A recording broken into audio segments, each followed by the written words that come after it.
मित्रों, हिंदू आर्मी जो आफरीन फातिमा है उसको बड़ी से बड़ी धाराओं में एफआईआर दर्ज करके और गिरफ्तार करने की मांग करती है।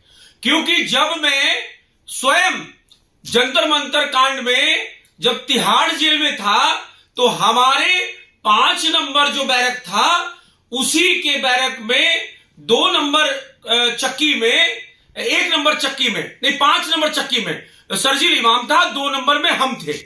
हम लोगों की चक्की का अंतर मात्र मुश्किल से 20 फीट या 25 फीट का था और वहां पे जो सर्जिल इमाम के साथ हमने 2 महीने बिताए और जब बाहर निकला तो ये जो आफरीन फातिमा है, जो आफरीन फातिमा का कनेक्शन सर्जिल इमाम से दिखता है।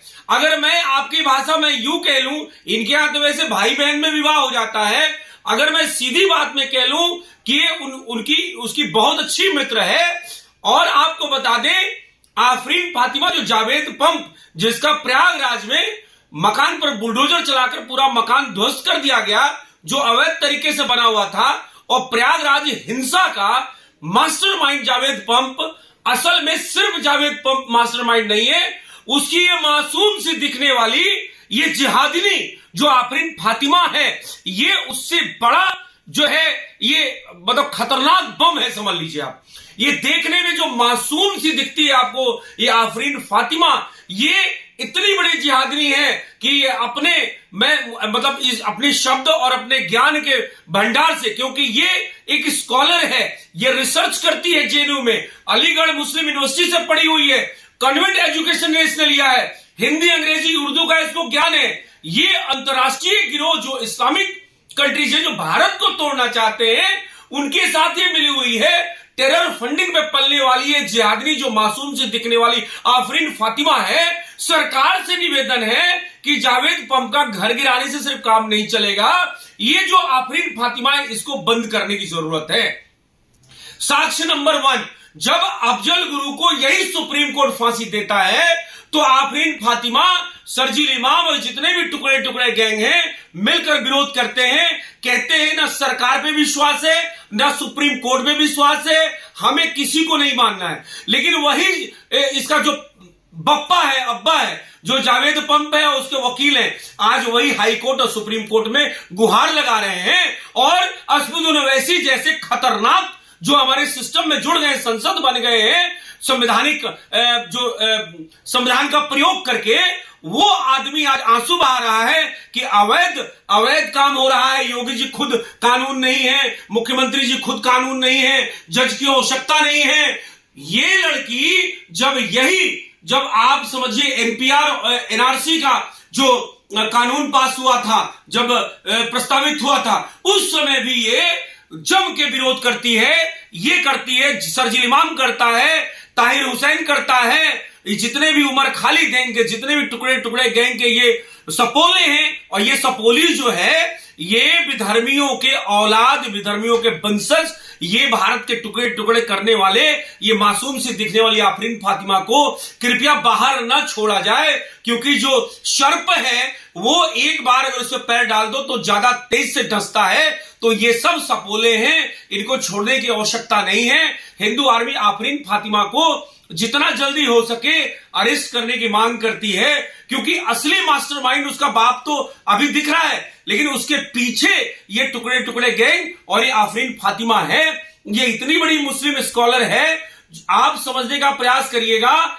जब हिजाब का जो देश के अंदर हिजाब का एक वो चला, ट्रेंडिंग चला कि हिजाब पहन के स्कूल में बच्चियां जाएंगी, ये आफरीन फातिमा को मेरे पास साक्ष्य है। इसने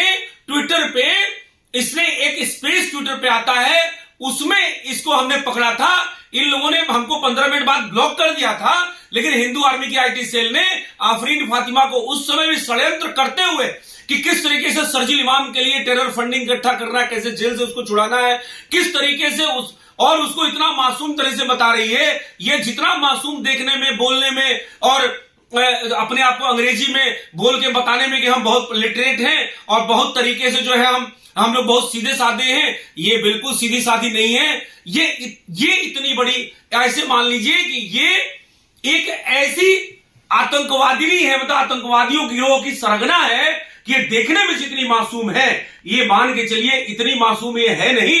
इसके जो कांड है वो हमारे पास साक्ष्य के रूप में उपलब्ध है। हम जरूर वो जब भी आवश्यकता पड़ेगी उसको हम जरूर सरकार को देंगे, लेकिन फिलहाल इस पे गंभीर धाराओं में एनएसए लगाकर, राष्ट्रद्रोह लगाकर इसको शरजील इमाम के बगल वाले चक्की में जो महिला जेल है वहां डालने की आवश्यकता है, नहीं तो ये यहां पे और बड़ा विनाशक कार्य कर सकती है। अभी तो प्रयागराज हिंसा, सहारनपुर हिंसा, दिल्ली हिंसा, हावड़ा हिंसा, झारखंड हिंसा, आसाम हिंसा, अब मुंबई हिंसा, दिल्ली हिंसा, ये सारी सरगना, ये बहुत बड़ा इसका रोल है उन सरगनाओं में। तो मैं पुनः ये निवेदन करता हूं कि ये जो स्कॉलर रिसर्चर इसको कहते हैं, ये जो जेएनयू की पड़ी हुई है, आप जानते हैं कि जेएनयू की फैक्ट्री से कैसे लोग निकलते हैं। तो निवेदन है कि ये जो सुप्रीम कोर्ट को नहीं मानता, अपने शरीयत को मानता है, और सरकार को नहीं मानता, सिर्फ शरीयत को मानता है, ये वे उसी सरगना, उसी गिरोह की ये एक जिहादनी है। इस जिहादनी को जल्दी से जल्दी अगर बहुत ज्यादा बाहर रखा गया तो ये और ज्यादा अपनी मासूमियत दिखा के मीडिया में ट्रेंडिंग कराएगी।